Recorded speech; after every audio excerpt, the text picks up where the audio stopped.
Titre, la blague, mes amis pensent que tu es un bouffon, et honnêtement, elles n'ont pas tort, m'a-t-elle dit avant son voyage entre filles. Alors, j'ai déménagé pendant son absence. Elle est rentrée et a trouvé les pièces vides avec un mot qui disait « J'espère qu'elle trouve ça drôle aussi ». Si j'avais reçu 1 euro à chaque fois que ma petite amie Chloé me qualifiait de « valeur sûre », j'aurais probablement pu prendre ma retraite il y a 5 ans. Au lieu de ça, j'étais juste un analyste de données senior de 29 ans, payant 80% du loyer d'un appartement en plein centre de Paris que nous n'avions pas les moyens de nous offrir. Tout ça pour qu'elle, à 27 ans, puisse trouver sa passion. Depuis 2 ans, j'investissais dans notre couple. Ça voulait dire que j'étais le pilier. Le stable. C'est moi qui avais remboursé les 8 000 euros de dette sur sa carte de crédit qu'elle avait, accidentellement, accumulée, juste pour lui offrir un nouveau départ. C'est moi qui avais financé sa boutique ratée sur Etsy, celle qui vendait des porte-clés personnalisés en résine. Et c'est moi qui rentrais tous les soirs à 18h, préparais le dîner et l'écoutais se plaindre que le monde ne la comprenait tout simplement pas. Dernièrement, cependant, valeur sûre avait cessé d'être un compliment. C'était devenu une insulte. Le vrai changement a commencé quand elle s'est entichée de son nouveau groupe d'amis, mené par une femme nommée Jessica. Jessica était un cauchemar ambulant des tendances toxiques de TikTok, un panneau publicitaire vivant pour les « high value men », l'énergie du pourvoyeur, et les « mâles alpha à 6 chiffres. Mon salaire d'analyste de 75 000 euros par an, autrefois le socle qui permettait à Chloé d'explorer ses envies, était maintenant une source de gêne manifeste. J'en ai eu un premier vrai aperçu une semaine avant la fin. Nous étions à un dîner avant leur départ pour Ibiza, et bien sûr, c'est moi qui payais. Jessica parlait de son nouveau mec, un type de la crypto qui louait une McLaren. « Tu devrais te mettre à la crypto, Marc », m'a lancé Jessica, sans même me regarder. « Je préfère investir dans des choses que je peux, disons, quantifier », ai-je répondu calmement. Jessica a laissé échapper un petit rire méprisant. « C'est mignon. On dirait presque que tu aimes rester sur la touche financièrement. » Puis, se tournant enfin vers Chloé, « Il te faut un homme qui joue le jeu, pas un simple spectateur. » J'ai attendu que Chloé me défende, qu'elle dise quelque chose. Elle a juste forcé un rire, ses yeux se posant sur moi avant de se détourner rapidement. « Oh, Marc, ne sois pas si littéral. Jessica veut juste dire que tu es très pragmatique. » Pragmatique était le nouveau « valeur sûre ».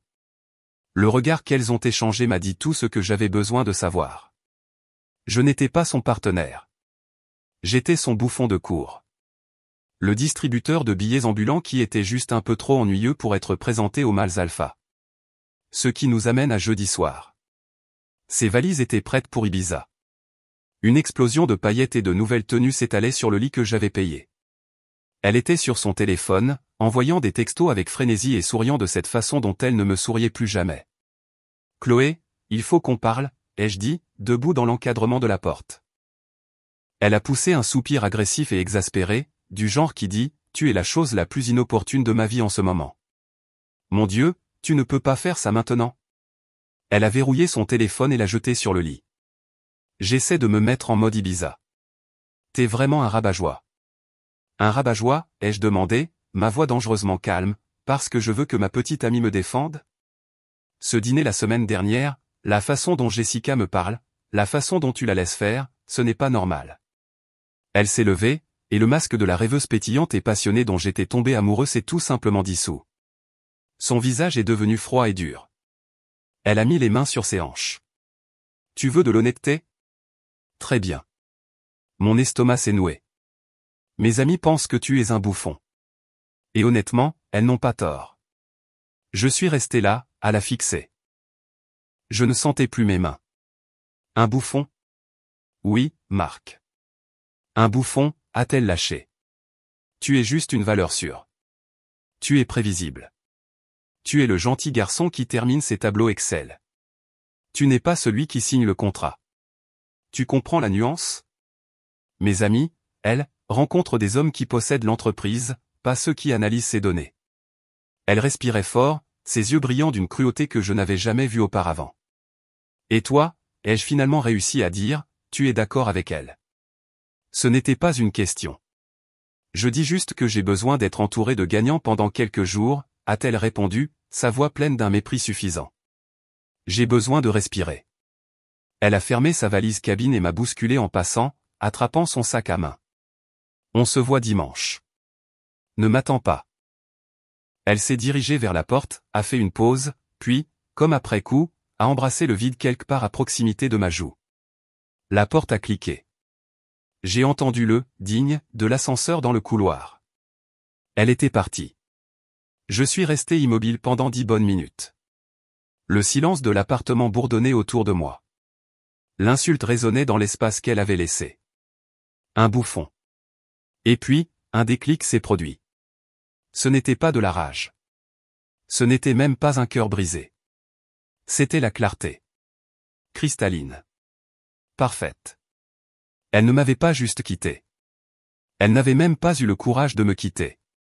Elle m'avait insulté, confirmé qu'elle n'avait aucun respect pour moi, puis était partie pour un long week-end, s'attendant à ce que je sois là comme un chien fidèle à son retour.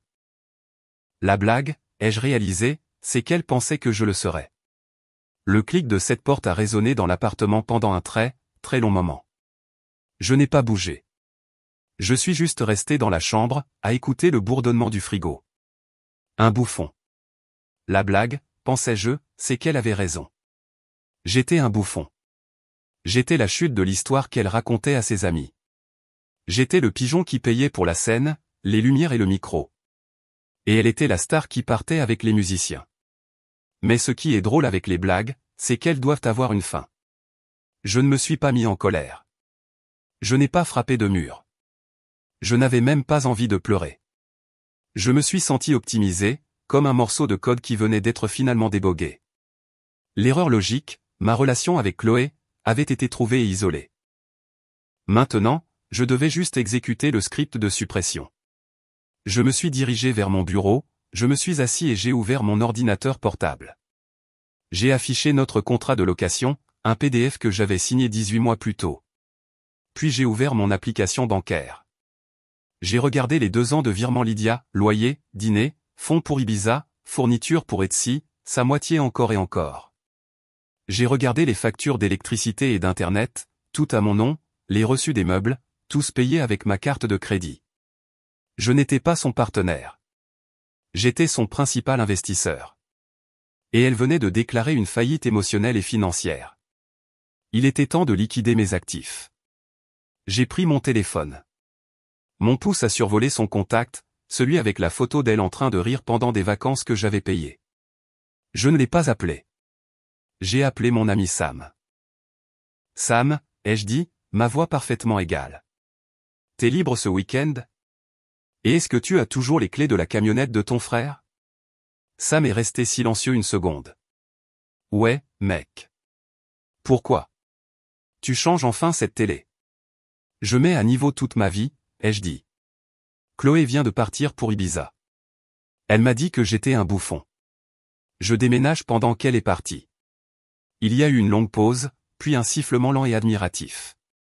Ok, c'est épique. Je suis là dans 1 heure. On va avoir besoin de cartons et de bière.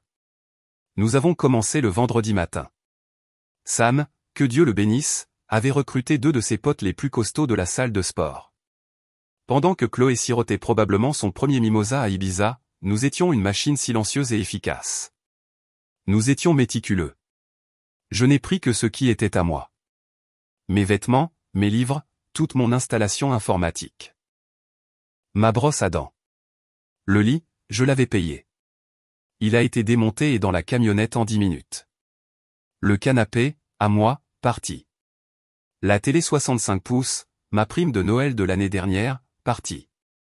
Les casseroles, les poêles, les bons couteaux, la friteuse à air, la machine à expresso, tout à moi. J'ai même dévissé les ampoules connectées et remis les vieilles ampoules jaunes et ternes de l'appartement. À 16 heures, l'appartement était vidé. Il résonnait. Tout ce qui restait, c'était ses affaires. Ses montagnes de vêtements, sa collection de maquillage, ses toiles de projet passionnelles à moitié finies, et ironiquement, le ridicule miroir sur pied doré à la feuille d'or qu'elle et Jessica avaient absolument voulu, et qu'elle avait acheté avec ma carte de crédit. Je l'ai laissé. Il semblait approprié qu'elle ait quelque chose pour se regarder. À 16h30, j'ai passé mon dernier appel. Le propriétaire. Bonjour, ai-je dit. J'appelle pour donner mon préavis pour l'appartement 12B. J'ai déménagé. Quoi, Marc? Le bail ne se termine pas avant 6 mois. Je comprends, ai-je dit calmement. Je renonce à l'intégralité de ma caution. Je vous envoie aussi par Lydia ma moitié de l'indemnité de rupture de bail, maintenant. L'autre locataire, Chloé, sera responsable de sa moitié et du loyer complet à partir d'aujourd'hui. J'ai envoyé le paiement pendant qu'il bafouillait encore. J'ai enchaîné avec un email formel signé. L'argent m'était égal. C'était un prix bon marché pour la liberté. Mon dernier acte a été de me diriger vers le comptoir de la cuisine. J'ai sorti un unique post-it du tiroir que j'avais acheté. J'ai écrit 7 mots dessus. J'espère qu'elle trouve ça drôle aussi. Je l'ai collé bien en évidence sur la porte du frigo. Puis je suis sorti et j'ai fermé la porte à clé pour la dernière fois. Avant même que l'avion de Chloé n'atterrisse à Ibiza, j'étais dans un nouvel appartement, plus petit mais beaucoup plus agréable, avec un bail de 3 mois, à l'autre bout de la ville. Je me suis assis sur mon canapé dans mon nouveau salon et j'ai ouvert mon téléphone. J'ai bloqué Chloé. J'ai bloqué Jessica. J'ai bloqué toute sa clique d'amis, iValue. J'ai remplacé mon message d'accueil de messagerie vocale par une voix robotique générique. Puis j'ai commandé une pizza et j'ai dormi 10 heures d'un sommeil de plomb. Je n'ai pas entendu l'explosion. J'ai juste senti l'onde de choc indirectement. Sam, qui avait encore quelques amis communs non toxiques dans cette orbite, m'a fait le compte-rendu. Chloé est rentrée dimanche soir, bronzée, avec la gueule de bois, et probablement fauchée après avoir profité d'une table de mec alpha en boîte. Elle est entrée dans l'appartement sombre et vide. Son premier appel, selon Sam, n'était pas pour moi. C'était pour le 17. Elle a signalé un cambriolage. 2 flics à l'air très fatigués se sont présentés. Ils ont traversé les pièces qui résonnaient, ont vu ses vêtements et son maquillage entassés dans la chambre, puis ont vu l'unique post-it sur le frigo. Madame, a dit l'un d'eux, on dirait que vous avez eu une mauvaise rupture. C'est un litige d'ordre civil. Et puis ils sont partis. La deuxième vague a frappé le lundi matin. Le propriétaire l'a informé que, conformément à son contrat de location, elle était désormais seule responsable du loyer mensuel complet de 2800 €. Et il a ajouté, nous attendons toujours votre part de l'indemnité de rupture de 1400 €. Votre ex-partenaire a déjà payé la sienne. Nous aurons besoin de cette somme avant le 1er du mois, sinon nous entamerons une procédure d'expulsion. La troisième vague fut le karma d'Ibiza. Sam a entendu dire que le voyage avait été une catastrophe. Les hommes, iValue, que Jessica avait promis n'étaient que quelques promoteurs de clubs qui leur ont obtenu une entrée gratuite, puis leur ont laissé une note de bar de 2000 €. Chloé était rentrée fauchée, avec la gueule de bois, et s'attendait à atterrir en douceur sur son petit ami, sa valeur sûre. Le distributeur de billets, cependant, n'était plus en service. Comme elle ne pouvait pas me joindre, elle a commencé à harceler le téléphone de samedi. Il m'a fait la faveur de laisser ses appels aller sur la messagerie vocale. Et puis il me les a fait écouter autour d'une bière. C'était instructif. Message 1, dimanche, 23h30. Panique pure. Samedi Sam, où est-il? Où est Marc? Il ne répond pas à son téléphone. Quelqu'un est entré par effraction. Ils ont tout volé. Le canapé, le lit. Sam, il a pris la putain de machine à café. Qu'est-ce que je suis censé faire? Qu'est-ce que je suis censé faire? Message 2, lundi, 14h. Rage pure. Tu diras à Marc. Tu lui diras que j'appelle un avocat. Il ne peut pas juste partir comme ça. Il m'a abandonné. Il me doit des choses. C'est un lâche. C'est sociopathique. Il croit que c'est drôle. C'est un bouffon. Elle a juste crié et raccroché. Message 3, mardi, 3h15. Désespoir pur, reniflement, voix brisée par les larmes. Sam, s'il te plaît. Je ne sais pas qui d'autre appeler. Le proprio a appelé. Je ne peux pas payer le loyer. Je ne peux pas le payer, samedi Jessica. Jessica ne répond pas à mes appels. Aucune d'elles ne répond. Je suis juste assise par terre. J'ai peur. Je ne le pensais pas. Je ne pensais pas ce que j'ai dit. J'étais juste stressé par le voyage. S'il te plaît, dis-lui juste de m'appeler. J'ai juste besoin qu'il m'appelle. Sam m'a regardé. Mec, c'est dur. J'ai regardé ma bière. Ouais. Alors, a-t-il dit, tu vas l'appeler? J'ai pris mon téléphone, ouvert le journal d'appel de Sam et trouvé le numéro. Je l'ai regardé une seconde. Puis, j'ai appuyé sur « Bloquer ». Non, ai-je dit en prenant une gorgée. Je ne le ferai pas, les 3 premiers mois furent un tourbillon d'élan positif. Je me suis plongé à fond dans la « blague » de mon ennuyeux travail d'analyste. J'ai pris en charge un projet complexe de modélisation par IA que personne d'autre ne voulait, et je l'ai pulvérisé. Si complètement, en fait, qu'ils m'ont donné une augmentation de 20% et une promotion dans l'équipe de stratégie en sciences des données et IA. J'ai emménagé dans un nouveau 2 pièces dans un immeuble plus agréable, avec une salle de sport. J'ai commencé à l'utiliser. Je lisais. Je dormais. Pour la première fois en 2 ans, je ne gérais pas constamment les émotions de quelqu'un d'autre. Je respirais. J'ai appris l'expulsion de Chloé par l'intermédiaire de Samedi. Elle n'a pas pu trouver de colocataire, n'a pas pu payer le loyer, et n'a pas pu payer l'indemnité de rupture. Elle a été forcée de retourner vivre chez ses parents en banlieue, à 1 heure de Paris. Et Jessica, les amis, Aivalu, l'avait complètement ghosté. Dès que le « pourvoyeur » de Chloé, c'est-à-dire moi, avait disparu, elle n'était plus une gagnante. Elle était juste une jeune femme de 27 ans, fauchée, expulsée, vivant dans sa chambre d'enfant. Elle était, à leurs yeux, un bouffon. L'ironie était si épaisse que j'aurais pu la mettre en bouteille. Puis les attaques secondaires ont commencé. Comme elle ne pouvait pas me joindre, elle a envoyé sa famille. Un numéro inconnu m'a appelé un après-midi. J'ai failli ne pas répondre. Allô, Marc. Chérie, c'est Karine, la maman de Chloé. J'étais si inquiète. Sa voix était toute en fausse douceur et préoccupation. Bonjour, Karine, ai-je dit, ma voix plate et professionnelle. Je ne suis pas sûr de la raison de votre appel. Oh, Marc, s'il te plaît, a-t-elle dit, les faux sanglots commençant déjà.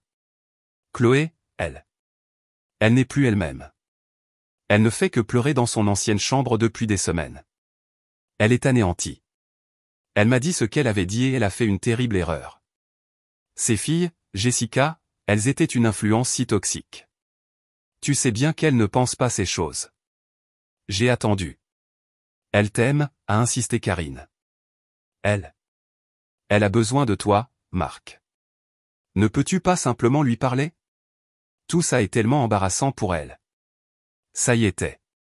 Pas dévastateur, pas déchirant, mais embarrassant. C'est tout ce que c'était pour eux. Un problème d'image. Karine, ai-je dit, ma voix glaciale. Ce que Chloé a fait était pour elle. Ce que j'ai fait était pour moi. Je dois vous laisser maintenant. S'il vous plaît, n'appelez plus ce numéro. J'ai raccroché et bloqué le numéro. Une semaine plus tard, le boss final a tenté de se connecter. J'ai reçu une demande de message sur LinkedIn, de tous les endroits possibles. C'était de Jessica. Salut Marc, ça fait longtemps. Écoute, je sais qu'on n'a pas toujours été sur la même longueur d'onde, mais je pense que ce que tu as fait à Chloé était vraiment cruel. Elle est au fond du trou. Elle a tout perdu. Tu as marqué ton point, d'accord?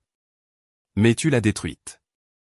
En tant que personne la plus mature, tu devrais vraiment la contacter et l'aider à se remettre sur pied. C'est le moins que tu puisses faire après l'avoir humiliée. L'hypocrisie était si profonde qu'elle en était presque impressionnante. C'est moi qui l'avais humiliée. J'ai fixé le message. J'ai pensé à tout ce que je pourrais dire. À la place, j'ai tapé un seul mot. Non. Puis j'ai cliqué sur « Bloquer ». Une année entière s'est écoulée. Ma vie était méconnaissable. Mon nouveau poste était stimulant et épanouissant. J'étais dans la meilleure forme de ma vie. Et j'avais rencontré quelqu'un.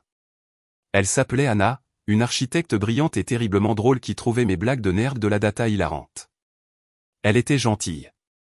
Elle était respectueuse. Et elle était ma partenaire dans tous les sens du terme. C'est pourquoi nous étions au gala de la tech, un grand dîner de remise de prix en tenue de soirée. Mon projet basé sur l'IA avait remporté un petit prix de l'industrie, et mon entreprise avait une table. J'étais dans un smoking parfaitement taillé, Anna à mes côtés dans une superbe robe bleu nuit. Nous rions, vraiment, alors qu'elle me racontait l'histoire d'un client qui voulait une maison cauchemardesque, un mélange de style toscan moderne et de brutalisme. Je reviens tout de suite, ai-je dit en lui embrassant l'épaule, allons-nous chercher plus de champagne.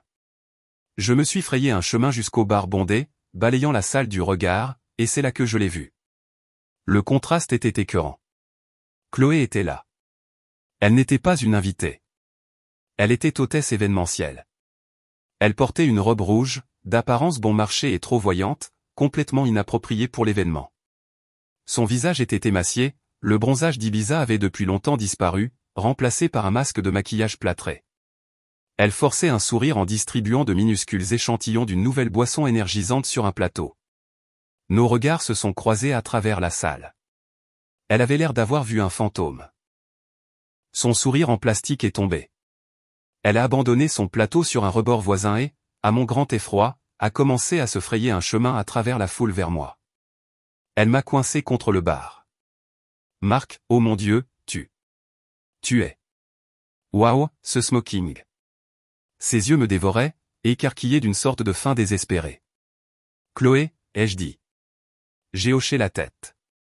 Ma voix était polie, détachée, comme si je m'adressais à une étrangère qui venait de me demander son chemin. Marc, s'il te plaît. Les mots se sont déversés d'elle, rapides et frénétiques. J'ai été.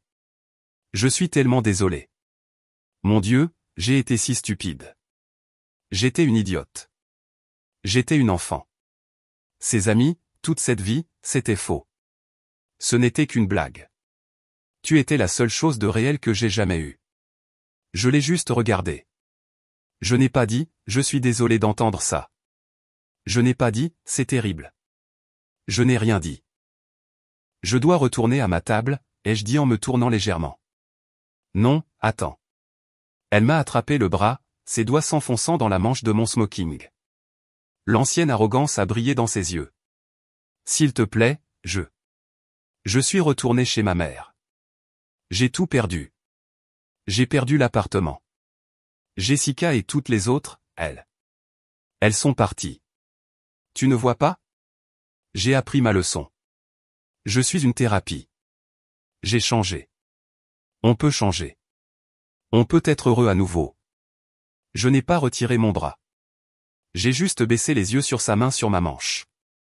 Je l'ai regardée avec une indifférence si complète et si froide qu'elle l'a retirée avec gêne, comme si elle avait touché quelque chose de brûlant.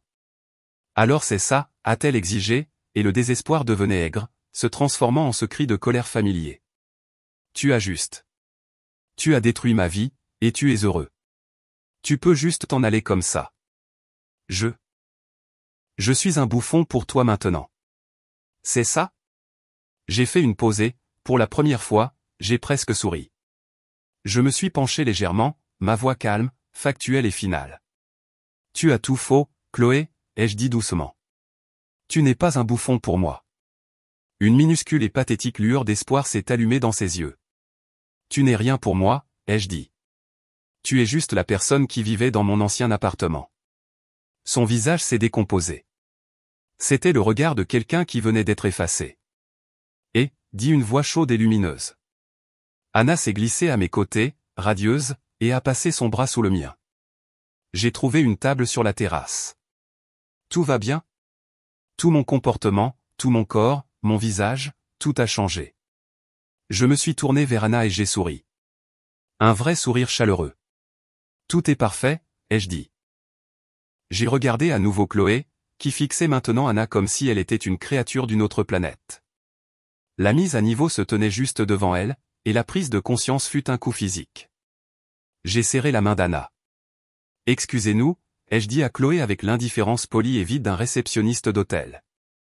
Profitez bien du reste de votre service. J'ai posé ma main dans le creux des reins d'Anna et nous nous sommes éloignés. Je n'ai pas regardé en arrière une seule fois. Je n'en avais pas besoin. Alors que nous marchions sur la terrasse, l'air frais de la nuit nous a frappés et j'ai entendu le son lointain du maître de cérémonie annonçant le prochain prix. Et j'ai réalisé, avec un soudain et profond sentiment de paix, que je ne me souvenais même plus de la blague qu'elle avait faite à mon sujet. Ça n'avait pas d'importance. Ce n'était plus ma vie.